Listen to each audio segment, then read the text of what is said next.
अयोध्या धाम में आपकी सृष्टि में असहाय वृद्ध गरीबों बोल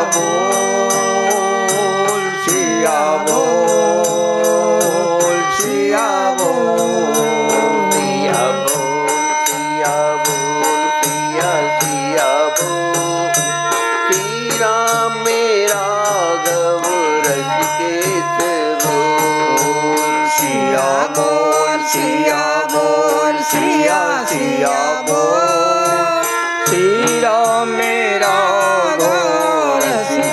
से बोल सिया बोल सिया बोल सिया सिया बोल श्री राम मेरा गव रसिकेश बोल सिया बोल सिया बोल सिया सिया बोल श्री राम मेरा गव रसिकेश बोल श्री राम मेरा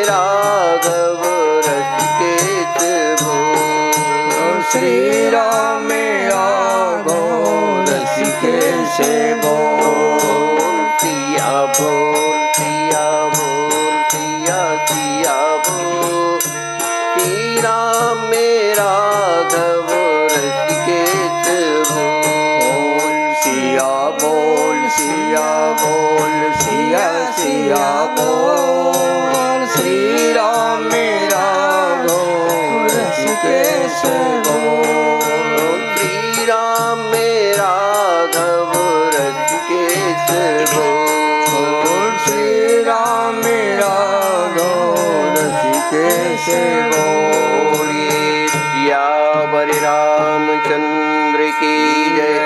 सद्गुरुदेव भगवान की जय। श्री हनुमान जी महाराज की जय।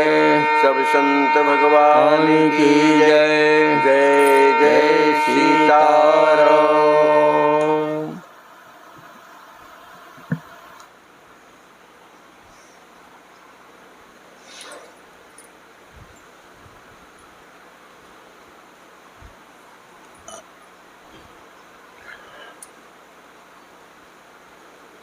बोलिए श्री सीताराम नाम महाराज की जय। हम आप लोग रोजाना श्री ब्रह्म चैतन्य जी महाराज के प्रवचन के माध्यम से श्री राम नाम की महिमा हम आप लोग श्रवण कर रहे हैं। आज के प्रसंग में है कि नाम ही सत्स्वरूप है। सत्स्वरूप का मतलब परमात्मा, नाम ही परमात्मा है। कहते हैं नाम रूप की अपेक्षा निश्चिंत श्रेष्ठ है। रूप का तो ध्यान करो, अगर हृदय सही है, शुद्ध है, तब तो रूप हृदय में आता है, लेकिन नाम लेने में कोई कठिनाई नहीं होती।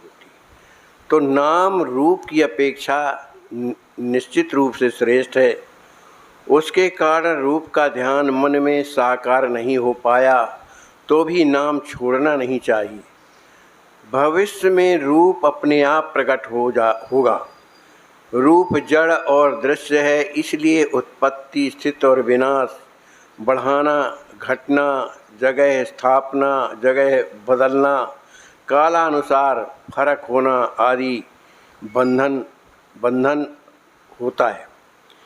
किंतु नाम दृश्य के परे है, नाम सूक्ष्म है। इसलिए सुमरीय नाम कैसा है महाराज? सुमरीय नाम रूप बिन देखे, आवत हृदय स्नेह विसेखी। माने भगवान का जो स्वरूप है अपने आप हृदय में आने लगता है अगर नाम स्मरण किया जाए तो नाम सत्य स्वरूप है। नाम रूप से अधिक व्यापक है। जो वस्तु अधिक व्यापक होती है, जिसका विस्तार अधिक होता है, उसमें शक्ति भी अधिक होती है। जिसमें अधिक शक्ति है वह चीज़ अधिक स्वाधीन होती है। जो वस्तु अधिक स्वतंत्र होती है उसे सीमाएं नहीं होती, उसे बंधन क्रम होते हैं। अतः नाम रूप की अपेक्षा अधिक व्यापक, अधिक शक्तिमान एवं स्वतंत्र एवं अधिक बंधन मुक्त होता है। हम यह जान लेंगे कि ज्ञान प्राप्त होने की क्रिया किस प्रकार चलती है। किसी एक टीले पर खड़े होकर हमने प्रकृति का सुंदर दृश्य देखा, ऊंचाई में चढ़ के और प्रकृति का सुंदर दृश्य देखा। तो दृश्य देखने की क्रिया में कौन कौन सी बातें घटती हैं? पहले आँखों के भीतर प्रकाश किरण पहुँचे। बाह्य पदार्थों का ज्ञान होने के लिए प्रथम साधन इंद्रियां हैं। इंद्रियों के द्वारा भीतर जो परिणाम होते हैं उन्हें मन वस्तु का रूप देता है। जब वस्तु का स्वरूप दिखाई देता है तब बुद्धि उसका यथार्थ ज्ञान करा देती है। लेकिन बुद्धि का कार्य यही नहीं रुकता। हम टीले पर पहुंचते हैं और सृष्टि का अवलोकन करते हैं। तब हमें वृक्ष, लताएं, घर, बाग, मनुष्य, पक्षी, तालाब आदि दिखाई देते हैं। इन सब का एक विशाल रूप बनता है। तब ऐसा हमें ज्ञान होता है कि यह प्रकृति का सौंदर्य है। इसका मतलब हुआ कि मनुष्य की प्रवृत्ति अनेकत्व में एकत्व ढूंढने की है। इस विश्व में बहुत विविधता है। विभिन्न प्रकार के पत्थर, कीड़े, पक्षी, प्राणी हम देखते हैं। इन सब के नाम अलग अलग हैं, फिर भी इन सब में अस्तित्व है, चाहे वो प्राणी हों, सजीव हों या निर्जीव हों। इतना ही नहीं, आनंद की भावना है, फिर भी उसका अस्तित्व है। इसी अस्तित्व के गुण को ही नाम कहते हैं। इसी को ओंकार कहते हैं। ओंकार से ही सृष्टि का निर्माण हुआ। ओंकार परमात्मा का ही रूप है, अर्थात नाम यानी सत। इसलिए नाम सृष्टि का प्रारंभ हुआ, तब भी था, अब भी है और भविष्य में रहेगा। सृष्टि का लय होगा तो भी नाम रहेगा। यानी ईश्वर का जो नाम है वह अनंत रूप बनते हैं, उसी में विलीन होते हैं। रूप नाम से अलग हो नहीं सकता। नाम रूप को व्याप्त करके ही शेष बचता है। यानी आपका जो नाम है तो आपके नाम में और नामी में कोई भेद नहीं होता है। अब बात आती है कि नाम का त्रिकाल में बाधा रहित श्रेष्ठत्व। माने नाम किसी भी स्थिति में हम श्रवण कर सकते हैं। नाम सच्चिदानंद स्वरूप है। शुद्ध परमात्मा स्वरूप के बिल्कुल निकट यदि कुछ है तो वह ही है। नाम चिन्मय है, उसके आनंद में तूफान आता है। यह सृष्टि उत्पन्न होती है, अनेक रूप गढ़ना, उन्हें तोड़ना एवं नए बनाना, फिर भी स्वयं अपने रूप में स्थायी रहना, यह कितनी विलक्षण लीला है। सचमुच मैं तुमसे क्या कहूँ, जब से मैंने बोलना सीखा तब से आज तक नाम के बारे में ही बोल रहा हूँ, किंतु अभी भी नाम का महत्व समाप्त नहीं हुआ। महात्मा जी कह रहे हैं कि जब से मैं जानने योग्य हुआ तब से मैं नाम की महिमा के बारे में ही बोल रहा हूँ, लेकिन आज तक समाप्त नहीं हुआ। नाम का महात्म्य यदि कहते कहते समाप्त हो जाएगा तो समझना होगा कि भगवान की भगवत सत्ता ही मिथ्या है। जो नाम में अपने अहम को मिटा पाया वही नाम ही महात्म्य समझा पाएगा। ऐसा पुरुष नाम के बारे में मूक रहेगा, क्योंकि नाम का महत्व कोई कह नहीं सकता। अंतिम श्वास तक नाम का महत्व है रहेगा, क्योंकि उसके बारे में कितना भी कहते रहो वह समाप्त नहीं होगा, और कितना भी सुनते रहो तृप्ति नहीं होगी। नाम स्मरण से सब पाप नष्ट होते हैं। भगवान को भूलना सबसे बड़ा पाप है, और नाम से भगवान का स्मरण होता है।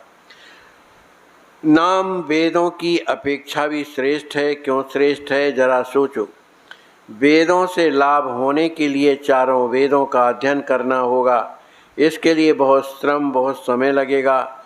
नाम स्मरण के लिए श्रम नहीं करने की आवश्यकता है। दूसरी बात यह है कि वेद अध्ययन करने का अधिकार सबको नहीं है, लेकिन नाम स्मरण कोई भी कर सकता है। वेदों के मंत्र का आरंभ ओंकार से होता है, तथा वेदों का आरंभ भी नाम से ही है। अतः तीर्थ यात्रा की अपेक्षा श्रेष्ठ है। अंतरंग में परिवर्तन के लिए तीर्थ यात्रा करनी पड़ती है। उसके लिए श्रम, पैसा, स्वास्थ्य आदि अनुकूलता चाहिए। नाम अनायास अंतरंग में परिवर्तित करा देता है। पंढरपुर जाकर यदि कोई नाम स्मरण करना नहीं सीखता है तो वहाँ जाना ही व्यर्थ है। नाम लेने की प्रेरणा प्राप्त होने के लिए ही हमें वहाँ जाना जरूरी है। नाम समस्त सत्कर्मों का राजा है। सत्य यानी भगवान, उसके पास पहुँचने के लिए जो कर्म वही सत्कर्म। अन्य कर्म भगवान के समीप टेढ़े मेढ़े रास्ते ले जाते हैं। नाम तो सीधे भगवान के पास पहुँचा देता है।